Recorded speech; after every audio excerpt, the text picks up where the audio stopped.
तो मूवी की शुरुआत में ये आदमी अपने एक खास आदमी को एक नक्शा देकर बोला कि इसे कानेमारू तक पहुंचा देना, इसके बदले में वो तुम्हें पैसे देगा। इसके बाद वो तुरंत चैंगी के पास गया जो कि एक हिटमैन है और उससे बोला कि मैंने नक्शे को कानेमारू को भिजवा दिया है और यहाँ से तुम्हारा काम शुरू होता है। तुम जाकर उस नक्शे को चुराकर मेरे पास ले आओ, जिससे तुम्हें तुम्हारे पैसे भी मिल जाएंगे और मुझे मेरा नक्शा। इसके बाद हम एक बाबा आदम के जमाने की ट्रेन को देखते हैं। कानेमारू उसी ट्रेन में था। उस ट्रेन में एक छोटा मोटा चोर भी था जो हर बार की तरह वहाँ लोगों को लूटने आया था। इस चोर का नाम है टाइगू, पर आज बदकिस्मती से वो जिसे लूटने वाला था वो कानेमारू ही था। उसे इस बात का पता नहीं था कि लूट के बाद वो कितनी बड़ी मुसीबत में फंसने वाला था। इधर चैंगी भी कानेमारू से वो नक्शा चुराने के लिए पहुंच गया। ट्रेन ड्राइवर ने उसे देखते ही इमरजेंसी ब्रेक लगा दी।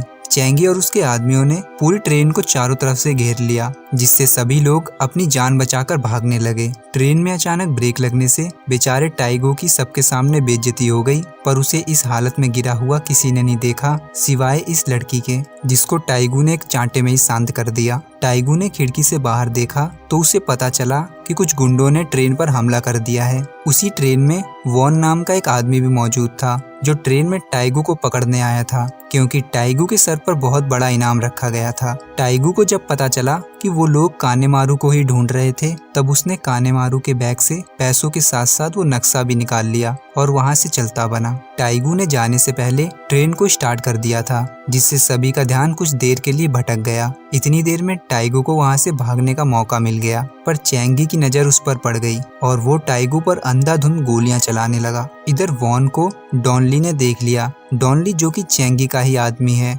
डॉन ने एक सेकंड नहीं लगाया वॉन को बाहर फेंकने में।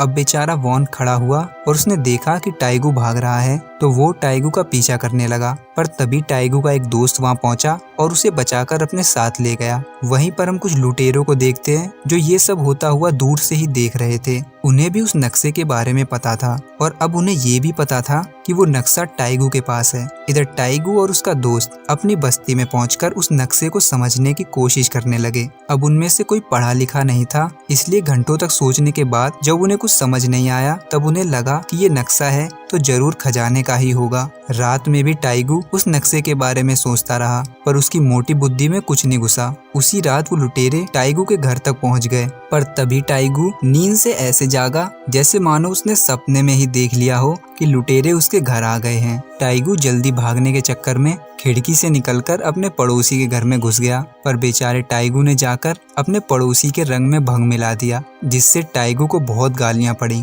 टाइगू किसी तरह बचता हुआ वहां से भागने लगा। दूसरी तरफ चैंगी बिना नक्शा लिए ही उस आदमी के पास पहुंचा जिसे हमने मूवी की शुरुआत में देखा था। चैंगी उससे और भी ज्यादा पैसों की डिमांड करने लगा, पर उस आदमी ने और पैसे देने से मना कर दिया और चैंगी पर बंदूक तान दी। चैंगी तो वैसे भी हिटमैन था, उसने एक सेकंड नहीं लगाया उस आदमी की बोलती बंद करने में और बाद में तो उसे जान से ही मार दिया। साथ ही उस आदमी के पैसे, हीरे जवाहरात सब ले लिए। तभी उसके आदमियों ने आकर उसे बताया कि कोई टाइगू नाम का चोर वो नक्शा लेकर भाग गया है। इधर टाइगू नक्शा लेकर अपने दोस्त से मिलने आया, जहां उसके दोस्त ने बताया ये सच में एक खजाने का नक्शा है, पर समस्या ये है कि इस नक्शे के पीछे गुंडे लुटेरों के साथ साथ जापान की पूरी आर्मी पड़ी है, इसलिए हमें इसे चोर बाजार में बेच देना चाहिए। पर टाइगू ने नक्शा बेचने से मना कर दिया और सोचने लगा कि अगर ये खजाना मुझे मिल गया तो मुझे जिंदगी भर चोरी करने की जरूरत नहीं पड़ेगी। तभी अचानक वहाँ कुछ गुंडों ने उन पर हमला कर दिया। टाइगू ने वो नक्शा अपनी दादी को देकर उसे एक अलमारी में छुपा दिया और बोला किसी को भी इस नक्शे के बारे में मत बताना। इतना कहने के बाद टाइगू उनसे लड़ने चला गया, पर जब उसे एहसास हुआ कि अगर वो ज्यादा हीरो बनेगा तो वो मारा जाएगा, इसलिए उसने वहां से भागना ही ठीक समझा। रास्ते में जाते समय वॉन ने दूर से ही टाइगू पर गोली चलाकर उसे गिरा दिया। टाइगू का तो दिन ही खराब था, वो जहाँ भी जाता कोई ना कोई उसके पीछे पड़ जाता। टाइगू उससे बचने के लिए बोला कि मेरे पास एक खजाने का नक्शा है, हम दोनों मिलकर उसे ढूंढते हैं और उसे आधा आधा बांट लेंगे। वॉन ने उसकी बातों पर जरा सा भी भरोसा नहीं किया और उसे बांधकर अपने साथ ले जाने लगा। उसने टाइगू को अपने घर लाकर बांध दिया। कुछ देर बाद जब वॉन वहाँ से चला गया तब टाइगू अपने आप को छुड़ाने की कोशिश करने लगा और जिसमें वो कामयाब भी हो गया। पर उसकी वो खुशी कुछ पलों के लिए ही थी। वो इतना मासूम चोर था कि उसने मेन रास्ते से ही भागने की कोशिश की जहाँ वॉन पहले से ही बैठा हुआ था। तब बेचारा टाइगू चुपचाप फिर से अंदर चला गया। इधर टाइगू के दोस्त ने चंद पैसों के लिए वो नक्शा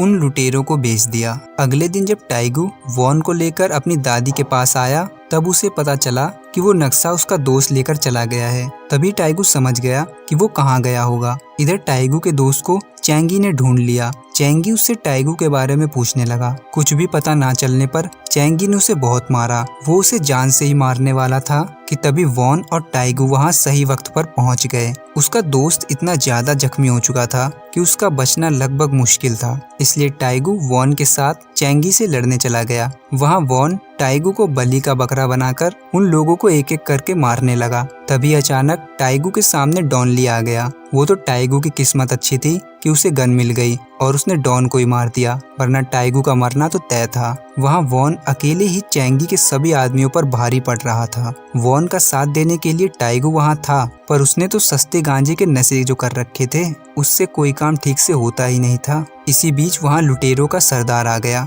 जिसकी वजह से चैंगी और उसके आदमियों को वहाँ से भागना पड़ा। टाइगू का दोस्त जो कि मरने ही वाला था, मरने से पहले उसने टाइगू को वो नक्शा दे दिया। दरअसल उसने जो नक्शा बेचा था वो नकली था। अब उसी रात टाइगू और वॉन ये सोचने लगे कि खजाना मिलने पर वो दोनों उसका क्या करेंगे। पर वॉन को इस नक्शे पर अभी भी भरोसा नहीं था। वहाँ टाइगू को पता चला कि वॉन की चैंगी के साथ पुरानी दुश्मनी है, क्योंकि एक दिन चैंगी वॉन के गांव आया था। वहाँ किसी आदमी ने चैंगी को चैलेंज कर दिया था, इसलिए चैंगी ने उस आदमी को बहुत मारा था और साथ ही उसकी उंगली भी काट दी थी। इसलिए वॉन उसे पकड़ना चाहता है, क्योंकि चैंगी एक बुरा आदमी है। उसकी ये सब बातें खत्म हो पाती इससे पहले ही टाइगू सो चुका था। अगली सुबह टाइगू जल्दी उठकर वॉन को बिना बताए ही खजाने की तलाश में निकल गया। इधर वो लुटेरे उस गलत नक्शे को देखकर खजाना ढूंढने लगे। वो नक्शा उन्हें एक समुद्र के किनारे ले गया। तब उन्हें पता चला कि उनका कट चुका है, यानी वो नक्शा गलत है। इधर टाइगू खाने पीने और आराम करने के लिए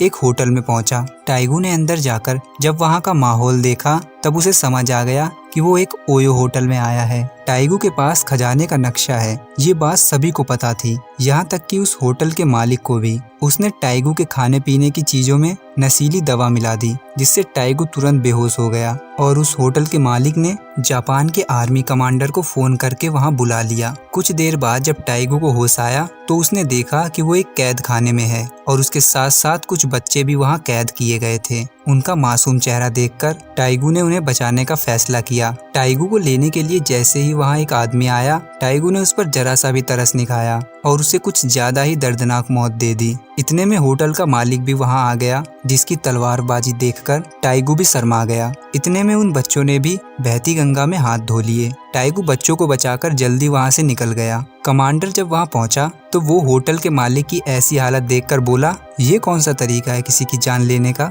अब कमांडर ने अपने सभी सैनिकों को वहां बुलवा लिया और टाइगू को ढूंढने लगे। इधर वॉन को भी पता चल गया था कि टाइगू कहाँ गया है, इसलिए वो भी टाइगू के पीछे जाने लगा। साथ ही चैंगी और उन लुटेरों को भी टाइगू का पता चल चुका था, इसलिए अब टाइगू की तो लगने वाली थी। टाइगू के पीछे इतने सारे आदमी थे कि अगर एक पल के लिए भी टाइगू रुक जाता तो उसकी हालत क्या होती वो खुद भी नहीं सोच सकता था। जापानी कमांडर ने अपनी सैनिकों को ऑर्डर दिया कि वो टाइगू को छोड़कर सभी को मार दे। इसी बीच वॉन भी मैदान में उतर गया। वो टाइगू की मदद करने आया था। आर्मी को ऐसे हमला करता देख लुटेरों ने टाइगू का पीछा करना छोड़ दिया। वो सभी अपनी अपनी जान बचाकर भागने लगे। टाइगू को जैसे ही मौका मिला वो रास्ते में बॉम्ब बिछाने लगा, पर इतनी देर में वहाँ आर्मी पहुँच गई और टाइगू बुरी तरह फंस चुका था। पर तभी वहाँ वॉन पहुँच गया, जिसने उन बॉम्ब पर गोलियां चलाकर उसे ब्लास्ट कर दिया। पत्थरों के गिरने से वहाँ का रास्ता बंद हो गया और टाइगू को भागने का मौका मिल गया। टाइगू भागता हुआ उस जगह तक पहुँच चुका था जहाँ नक्शे के अनुसार खजाना था। टाइगू वहाँ जमीन खोदने लगा, पर वहाँ एक बोरवेल के सिवा और कुछ नहीं था। इतनी देर में वॉन टाइगू का पीछा करते हुए वहां पहुंच गया। टाइगू को लगा कि अब तो वो उसी के साथ है, इसलिए उससे डरने की जरूरत नहीं है। पर वॉन तो अभी भी टाइगू को पकड़ना चाहता था, क्योंकि टाइगू के सर पर जो इनाम था वो अब 2 गुना हो चुका था। तब टाइगू बोला, महंगाई बढ़ रही है यार, तो इनाम भी तो बढ़ेगा ही, चल छोड़ अब मेरी मदद कर। तभी वहाँ की जमीन हिलने लगी और देखते ही देखते वहाँ एक बड़ा गड्ढा बन गया। इससे पहले कि वो दोनों कुछ समझ पाते, वहाँ चैंगी भी पहुँच गया। चैंगी को आता देख टाइगू रोने लगा, ये सोचकर कि अब तो चैंगी उसे मार देगा। उस गड्ढे को देखकर चैंगी बोला कि मुझे पता था कि यहाँ कोई खजाना नहीं है, मैं तो यहाँ टाइगू के लिए आया हूँ, अपना पुराना हिसाब बराबर करने। चैंगी अपने साथ कुछ हीरे जवाहरात लेकर आया था, जो उन लुटेरों को मारकर उनसे लाया था। चैंगी बोला कि हमें गेम खेलते हैं, हम आपस में 2-2 हाथ करते हैं और जो आखिर तक बचा रहेगा वही सारा खजाना ले जाएगा। ये सुनकर टाइगू बोला, अगर ऐसी बात है तो तुम दोनों आपस में बांट लो, मैं तो चला। पर चैंगी ने उसे जाने नहीं दिया। दरअसल बात ये थी कि 5 साल पहले जिस आदमी ने चैंगी को चैलेंज किया था वो और कोई नहीं, टाइगू ही था। और चैंगी ने किसी आदमी की उंगली नहीं काटी थी, बल्कि टाइगू ने चैंगी की उंगली काट दी थी। ये सुनते ही वॉन को भी समझ आ गया, टाइगू एक ऐसा फाइटर था जिससे आज तक कोई नहीं जीत पाया था। अब वो तीनों, the good, the bad, the weird, आपस में लड़ने को तैयार थे। उन तीनों को पता था कि अगर उन्होंने ऐसा किया तो उनमें से कोई भी जिंदा नहीं बच पाएगा। पर अब बात अपने आप को सबसे अच्छा दिखाने की थी, इसलिए उन्हें ऐसा करना ही पड़ेगा। तीनों ने एक दूसरे पर इतनी गोलियां चलाई कि अगर कोई चमत्कार भी हो जाता तब भी उन तीनों को नहीं बचाया जा सकता था। तभी उस बोरवेल में से कच्चा तेल बाहर निकलने लगा। इससे पता चलता है कि वो नक्शा किसी खजाने का नहीं था, बल्कि कच्चे तेल के बोरवेल का था। और उन तीनों के मरते ही ये मूवी यहीं पर खत्म हो जाती है।